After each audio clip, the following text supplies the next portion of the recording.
स्वागत है आपका मेरे चैनल पर। आज हम बात करेंगे पार्ट 2 के बारे में।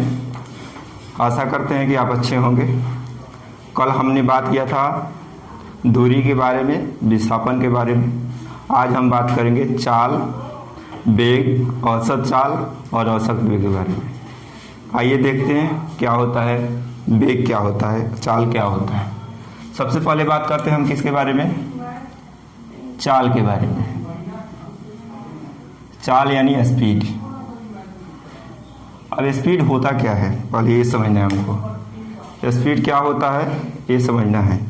तो स्पीड का मतलब क्या हुआ, चाल। जैसे कि कोई व्यक्ति बोलता है कि 5 मीटर पर सेकेंड, यानी किसी ऑब्जेक्ट या किसी बालक का अगर स्पीड हो दौड़ने का, तो 5 मीटर सेकेंड कहने का मतलब क्या हुआ कि वो 1 सेकेंड में 5 मीटर की दूरी तय करता है। यानी जो बालक है या जो भी अगर गाड़ी हो किसी सवारी से चल रहे हैं तो 5 मीटर पर सेकेंड कहने का मतलब क्या हुआ कि 1 मिनट में क्या करेगा, 5 मीटर की दूरी तय करेगा। उसी तरह से किसी ट्रेन की स्पीड की बात किया जाए, जैसे कि ट्रेन ऐसे जनरली किलोमीटर पर आवर में चलेगा 50 किलोमीटर पर आवर। इसका मतलब क्या हुआ कि जो ट्रेन है हमारा 1 घंटा में कितना चलेगा, 50 किलोमीटर। तो स्पीड का मतलब क्या होता है, डिस्टेंस अपॉन टाइम का रेशियो, वही क्या होता है स्पीड यानी चाल। यानी 1 सेकेंड में या 1 मिनट में या 1 घंटा में कोई ऑब्जेक्ट कितना दूरी तय कर रहा है, यानी यूनिट के लिए बात करेंगे। जैसे सेकेंड का बात होगा तो 1 सेकेंड में कितना तय कर रहा है, अगर मिनट का बात हुआ तो 1 मिनट में कितना दूरी तय कर रहा है वो, या आवर का बात हुआ तो आवर में जैसे कि 1 आवर में कितना तय कर रहा है, तो वही जो दूरी होगा वो क्या होगा, उसके लिए स्पीड हो जाएगा। तो थोड़ा सा यहाँ पर हम लोग इसका स्पीड का डिफिनेशन का बात करने क्या होगा, तो क्या होगा, the distance covered by an object per unit time is called speed. अब ये बात ध्यान रखना, पर यूनिट टाइम में अगर किसको कवर कर रहा है, डिस्टेंस को, तो डिस्टेंस क्या पढ़े थे कल, डिस्टेंस क्या होता है स्केलर। तो जो हम लोग का स्पीड होगा वो कौन सा क्वांटिटी होगा, स्केलर। स्पीड को दिशा से मतलब नहीं है, किस डायरेक्शन में उसका स्पीड बढ़ा रहे हैं। तो स्पीड क्या हो जाएगा यहाँ पर, स्केलर क्वांटिटी। तो यहाँ पर लिख लेंगे it is a scalar quantity. ये क्या है, अदिश राशि है। मतलब जो क्या है, स्पीड है, चाल है, उसको किससे मतलब नहीं है, दूरी से मतलब नहीं है, मतलब उसको किस डायरेक्शन में चल रहा है या कैसे नहीं चलना है, वो क्या एक अदिश राशि है। उसके बाद बताओ तो इसका ऐसा यूनिट क्या होगा, और इसे इसका फार्मूला का बात कर लो पहले। तो स्पीड ये इक्वल टू क्या हो जाएगा, डिस्टेंस अपॉन टाइम, यानी दूरी बटा समय। अब बताओ तो अगर स्पीड का ऐसा यूनिट का हम लोग बात करेंगे तो दूरी का यूनिट क्या होता है, मीटर, और टाइम का ऐसे जैसे जनरली फिजिक्स में क्या लिखा जाता है, सेकेंड। तो क्या हो जाएगा, मीटर पर सेकेंड। इसी तरह से डायमेंशन का बात करोगे इसका तो क्या हो जाएगा, डायमेंशन क्या हो जाएगा इसका, यहां से हम लोग इसके यूनिट से भी डायमेंशन लिख सकते हैं। मीटर का क्या होता है एल, और टाइम का टी, एल टी के पावर -1 इसका डायमेंशन हो जाएगा। तो यही होता है। फिर एक बार समझ लेते हैं चाल क्या होता है, किसी वस्तु द्वारा एकांक समय में जो तय की गई दूरी होती है वही क्या होती है, चाल होती है। यानी जैसे कि पहले ही बताए हैं कि यदि 5 मीटर पर सेकेंड किसी लड़का का रेस में दौड़ने का क्या है, स्पीड है, इसका मतलब है कि वो 1 सेकेंड में 5 मीटर दौड़ सकता है। उसी तरह से, और इसका थोड़ा सा इसका मतलब समझ लें कि the distance covered by an object, किसी ऑब्जेक्ट द्वारा जो डिस्टेंस कवर किया जाता है पर यूनिट टाइम, यूनिट समय में, यानी एकांक समय। एकांक का मतलब या तो 1 मिनट का बात करो, 1 सेकेंड का बात करो, या 1 आवर का बात करो, एकांक समय होना चाहिए। उसी को क्या बोलते हैं, स्पीड बोलते हैं। स्पीड एक स्केलर क्वांटिटी है, उसको दिशा से मतलब नहीं होता है। उसके बाद स्पीड क्या होता है, डिस्टेंस अपॉन टाइम का रेशियो होता है। यहाँ से हम लोग इसका यूनिट निकाल सकते हैं क्या, कि ऐसा यूनिट क्या होगा, डिस्टेंस का क्या होता है मीटर, टाइम का क्या होता है सेकेंड, तो मीटर पर सेकेंड हो जाएगा। डायमेंशन का बात करना चाहेंगे तो क्या होता है लेंथ, लेंथ का मीटर तो यानी एल, और ये सेकेंड है तो सेकेंड का टाइम यानी टी के पावर -1। ठीक है, तो यही होता है हमारा क्या चाल। अब बात करें हम लोग वेग के बारे में। वेग होता क्या है, ऐसे एसआई यूनिट देखोगे तो वेग और चाल दोनों का समान ही होता है। जैसे उसमें विस्थापन और किसका दूरी का समान होता था, तो क्या होगा वेग में ही दोनों का क्या होगा समान होगा। लेकिन अंतर क्या है कि इसमें अब एकांक समय में विस्थापन को तय करेगा, उसको बोलेंगे वेग। उसमें एकांक समय में किसको तय करता था, दूरी को। तो वेग क्या होता है, किसी वस्तु द्वारा एकांक समय में तय किए गए विस्थापन को क्या कहते हैं, वेग। The displacement covered by an object in unit time interval, इसको क्या बोलते हैं, वेग। यानी एकांक समय में अब जितना विस्थापन तय करेगा उसको क्या बोलेंगे, वेग बोलेंगे। तो क्या होता है वेग का थोड़ा सा डिफिनीशन लिख लेते हैं यहाँ पर। The displacement covered by an object in per unit time interval, per unit time is called velocity। अब बताओ तो वेलोसिटी क्या है, वेक्टर क्वांटिटी है। वेलोसिटी के यदि v से डिनोट करते हैं तो v इक्वल टू क्या हो जाएगा, displacement d upon time t। देखो तो वेक्टर के रूप में आ गया। किसी टाइम तो स्केलर है, तो स्केलर से किसी वेक्टर में भाग लाएंगे तो वेक्टर ही आएगा, इसलिए क्या है वेलोसिटी हम लोग का क्या है वेक्टर क्वांटिटी है। और एक इस क्या हो जाएगा इट इज, अब साइंस में समझ में आ जाएगा, it is a vector quantity. क्या वेक्टर क्वांटिटी है बताओ तो। अगर इसका ऐसा यूनिट का बात किया जाए तो क्या होगा, ऐसा यूनिट क्या होगा इसका, डिस्टेंस का एक तरह का दूरी है डिस्प्लेसमेंट तो मीटर, और टाइम क्या है समय तो मीटर पर सेकेंड। और इसका क्या बात किया जाए डायमेंशन का, तो बताओ तो डायमेंशन क्या होगा, एल टी के पावर -1। ध्यान रखना क्या विस्थापन यानी किसका, इसका विस्थापन का भी मीटर होता है और दूरी का भी मीटर होता है। और इस तरह से स्पीड का भी मीटर पर सेकेंड यूनिट और डायमेंशन एल टी के पावर -1। और किसका जो तुम्हारा वेग है उसका भी क्या होगा यूनिट मीटर पर सेकेंड ही होगा, और तुम लोग का जो इसका डायमेंशन है एल टी के पावर -1 ही होगा। हाँ वेग को दिशा से मतलब है किस डायरेक्शन में हम लोग अपना स्पीड बढ़ा रहे हैं, किस डायरेक्शन में। जैसे कि मान लो ये कोऑर्डिनेट एक्सिस हो गया, यहाँ पर ये एक्स एक्सिस होता है एक्स डैश और ये वाई डैश, तो किस डायरेक्शन में अपना हम वेग बढ़ा रहे हैं, एक्स डायरेक्शन में कि वाई डायरेक्शन में, किस डायरेक्शन में हमारा वेग बढ़ रहा है। तो वेलोसिटी को दिशा से मतलब है। अगर यहाँ पर एक और बात देखना, थोड़ा सा यहाँ पर क्या बात कर दे, इसका एवरेज वेलोसिटी का बात कर दे। एवरेज वेलोसिटी का बात कर देगा तो क्या होगा, एवरेज वेलोसिटी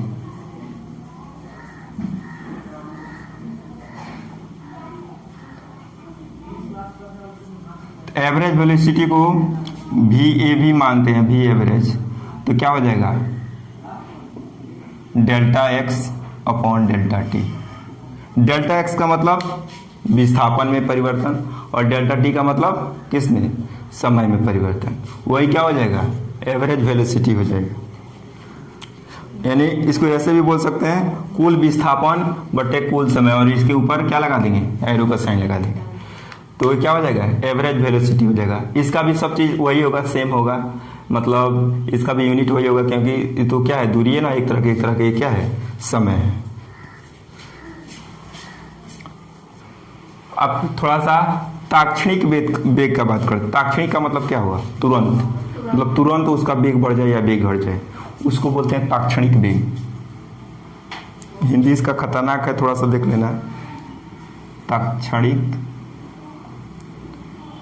वेग, इसको इंग्लिश में बोलते हैं इंस्टेंटेनियस।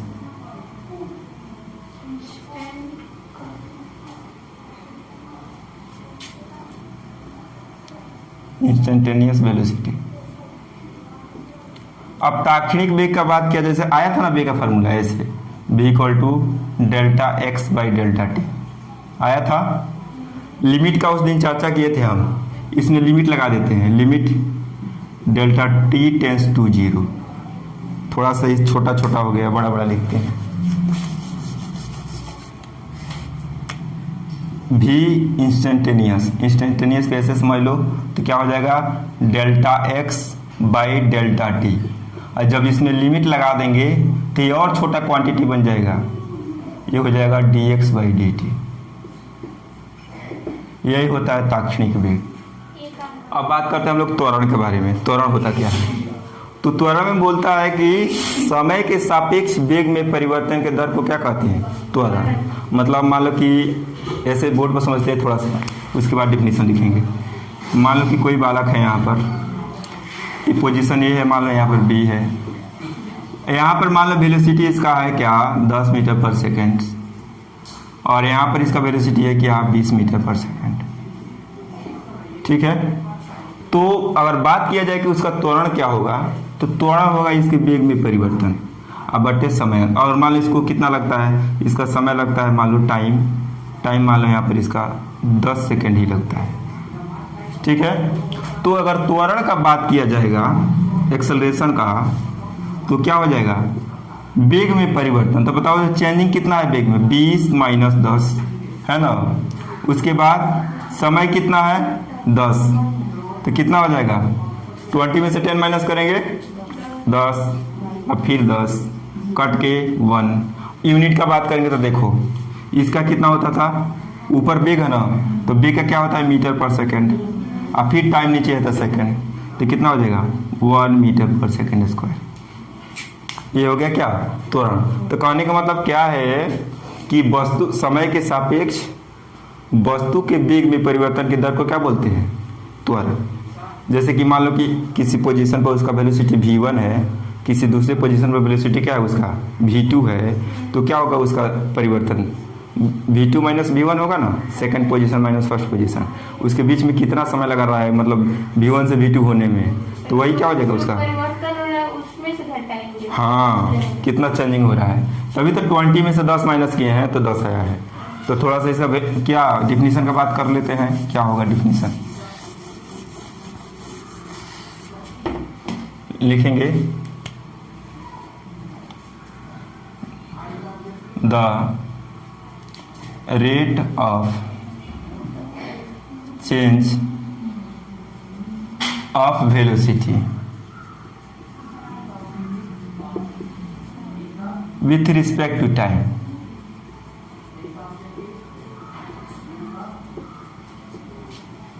is called acceleration।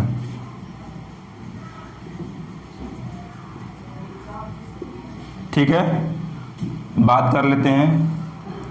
कोई दो पोजीशन है, ए बी है पोजीशन, यहाँ पर क्या है वेलोसिटी v1 है, यहाँ पर वेलोसिटी क्या है v2 है, और इसका समय में भी परिवर्तन मान लेते हैं। यहाँ क्या है समय t1 है, और यहाँ पर समय क्या है, या ऐसे केवल समय का भी बात कर सकते हैं, समय ही कर लो, t मान लो समय लगता है, या डेल्टा t कर लो, जो भी करना हो। ठीक है, यानी समय में भी परिवर्तन देख लेंगे। तो कितना हो जाएगा यहाँ पर वेग इक्वल टू त्वरण equal to v2 minus v1 बटे t, यानी समय डेल्टा t भी कर सकते हैं इसे। तो क्या हो जाएगा, अभी एक बात और ध्यान रखना, ये वेग है तो वेग एक वेक्टर क्वांटिटी होता है, तो इस हिसाब से त्वरण भी क्या होगा एक वेक्टर क्वांटिटी होगा। इसका SI यूनिट का बात करेंगे हम लोग तो क्या हो जाएगा SI यूनिट, इसका मीटर पर सेकंड होता है वेग का, फिर सेकंड टाइम है नीचे, तो क्या हो जाएगा मीटर पर सेकंड स्क्वायर। डायमेंशन का बात करेंगे तो डायमेंशन क्या हो जाएगा LT के पावर -2। ठीक है, तो ये हो जाएगा तुम लोग का डायमेंशन। और it is a vector quantity, ये भी देख लो, ये क्या है एक सदिश राशि है, एक सदिश राशि है।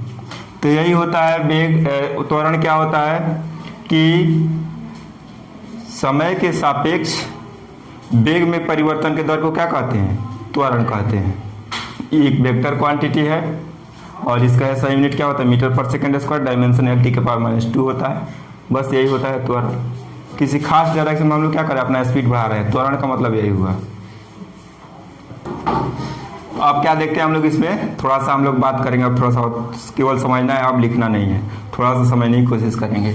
देखो, यदि क्या हो रहा है, दोनों का अगर वेग बढ़ रहा है, यानी वेग समान डायरेक्शन में बढ़ रहा है, तो वेग क्या हो, अगर बढ़ रहा हो तो जो एक्सेलरेशन होगा ये होगा पॉजिटिव एक्सेलरेशन। और क्या हो, अगर एक्सेलरेशन मतलब क्या हो, वेग अगर विपरीत हो जाए तो घटेगा ना, जैसे घट रहा हो जैसे, तो वहाँ पर अगर क्या एक्सेलरेशन निगेटिव हो जाए, अगर एक्सेलरेशन निगेटिव हो जाए तो उसको क्या बोलते हैं? डिटारडेशन बोलते हैं। डिटारडेशन, स्पेलिंग थोड़ा सा देख लेना। डिटारडेशन का मतलब क्या होता है? मंदन। मंदन मतलब रुक रहा है। अब एक्सेलरेशन धनात्मक ऋणात्मक दोनों हो सकता है, क्योंकि क्या है, पढ़े थे कि वेक्टर क्वांटिटी में धनात्मक ऋणात्मक होता है, पॉजिटिव निगेटिव। तो अगर एक्सेलरेशन बढ़ा तो फिर एक्सेलरेशन होगा, घट रहा हो तो उसको डिटारडेशन बोलते हैं, यानी मंदन, धीरे धीरे कम हो रहा है, यानी डाउन हो रहा है। फिगर पर जैसे कि मान लो ये है, ए पोजीशन है, यहाँ पर बी पोजीशन है। यहाँ पर हम लोग जनरली कार का बात करते हैं, ये गाड़ी है कार।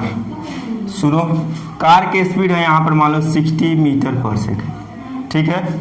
और यहाँ पर कार की स्पीड हो गई तुम्हारा मान लो 40 मीटर पर सेकंड, ठीक है। इसके बीच का समय मान लो इतना कवर करने में, अगर मान लो क्या है, इसको कवर करने में मान लो 2 सेकंड का टाइम लग रहा है, इतना पोजीशन चेंजिंग करने में। तो जो हम लोग एक्सेलरेशन निकालेंगे ए, वो क्या होगा? v2 का मान 40, v1 का मान 60/2, यानी क्या हो जाएगा? -20/2, यानी -10 मीटर सेकंड। इसका मतलब क्या है कि इतना स्पीड से उसका क्या हो रहा है? उसका मंदन हो रहा है, यानी रुक रहा है, इतना रेशियो से डाउन हो रहा है उसका स्पीड। तो यहाँ पर मंदन हो गया, लेकिन यहीं पे 60 यहाँ पर हो जाता है 40 यहाँ पर, यानी स्पीड हम लोग वेलोसिटी बढ़ा रहे हैं। तो वेलोसिटी बढ़ा रहे हैं तो वहाँ पर क्या होगा? Positive acceleration. और वेलोसिटी घट रहा है तो वहाँ पर क्या हो जाएगा? निगेटिव एक्सेलरेशन, जिसको बोलते हैं डिटारडेशन। डिटारडेशन का मतलब क्या होता है? मंदन। यहाँ पर वेलोसिटी समान डायरेक्शन में इंक्रीज हो रहा है, वेलोसिटी इंक्रीज हो रहा है यहाँ पर, यानी वेलोसिटी बढ़ रहा है सेम डायरेक्शन में। और यहाँ पर क्या हो रहा है? वेलोसिटी डिक्रीज हो रहा है। डिक्रीज मतलब घटना और इंक्रीज मतलब बढ़ना। तो वेलोसिटी अगर डिक्रीज होगा तो वहाँ पर रिटार्डेशन होगा, यानी मंदन होगा। जो गाड़ी का जो वेलोसिटी होगा वो घटेगा, और जो अगर वेलोसिटी एक तरफ इंक्रीज हो रहा है एक ही डायरेक्शन में, तो वहाँ पर क्या होगा? पॉजिटिव एक्सेलरेशन होगा, यानी गाड़ी का स्पीड बढ़ रहा है। अरे एक्सेलरेटर देखते हैं ना बाइक में, एक्सेलरेटर का मतलब क्या हुआ? वो एक्सेलरेशन से एक्चुअली में एक्सेलरेटर बना है। तो उसका मतलब क्या हुआ? त्वरण करना, उसका स्पीड बढ़ाना। तो जैसे उसका ऐंठते हैं तो क्या होता है? वैसे बढ़ता है ना उसका स्पीड। तो एक्सेलरेशन से ही एक्सेलरेटर बना है। किसी भी गाड़ी का एक्सेलरेटर यही से आया है। एक्सेलरेटर का मतलब एक्सेलरेट करना, उसका क्या करना? स्पीड बढ़ाना। तो वहां से आया है एक्सेलरेशन। ये तो आ गया एग्जांपल समझ में। अब थोड़ा सा देखते हैं क्या। अब जैसे कि मान लो थोड़ा सा जनरल वे में बात कर ले, एवरेज एक्सेलरेशन का क्या होगा? ये तो समझ लिए वैसे। एवरेज एक्सेलरेशन का थोड़ा सा बात कर लो। जैसे मान लो क्या है, ए पोजीशन है, बी पोजीशन है, यहाँ पर वेलोसिटी है v2, यहाँ पर वेलोसिटी है v1, ठीक है। टाइम यहाँ पर t1 है, कुछ समय होगा ना जब शुरू करेंगे अपना गति, तो और यहाँ पर टाइम t2 है, ठीक है। तो एवरेज एक्सेलरेशन का मतलब क्या हुआ? एवरेज एवरेज एक्सेलरेशन क्या हो जाएगा? इसको ए भी से डिनोट कर सकते हैं। ए भी से एवरेज तो क्या हो जाएगा? v2 minus v1/t2 minus t, यही क्या हो जाएगा? एवरेज वेलोसिटी हो जाएगा। क्या हुआ है?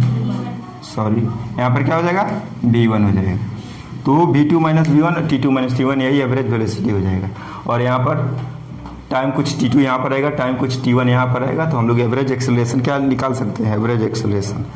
ठीक है, तात्क्षणिक त्वरण मतलब इंस्टेंटेनियस त्वरण मतलब एक्सेलरेशन। क्या हो रहा है वहाँ पर, टाइम बहुत क्या है, बहुत शॉर्ट है। तो जैसे कि मान लो यहाँ पर ए और बी कोई पोजीशन है, ए और बी, और वहाँ पर मान लो v1 v2 वेलोसिटी है और t1 t2 कोई समय है, यानी डेल्टा टी डायरेक्ट मान लो।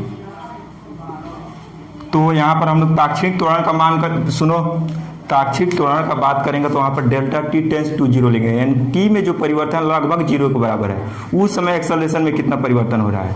तो क्या हो जाएगा, देखो तो ए एवरेज का मतलब क्या हो जाएगा, ए इंस्टेंटेनियस क्या हो जाएगा, देखो इधर ए इंस्टेंटेनियस का मतलब क्या हो जाएगा, v2 माइनस v1 बटे डेल्टा टी हो जाएगा। यहाँ पर लिमिट भी लगा लेना क्योंकि इंस्टेंटेनियस का बात कर रहे हैं, limit delta t tends to zero. ठीक है, अब v2 क्या है, ये चेंज इन वेलोसिटी है, इसको ऐसे लिखे तो डेल्टा भी लिख सकते हैं, delta v by delta t. यहाँ पर लिख लेना limit delta t tends to zero. ठीक है, अब क्या हो जाएगा, लिमिट हटाएंगे तो क्या हो, डी लग जाएगा इस पर, डेल्टा का जगह पर डी लग जाएगा, यानी d we by D t. ये क्या हो जाएगा, इंस्टेंटेनियस एक्सेलरेशन हो जाएगा।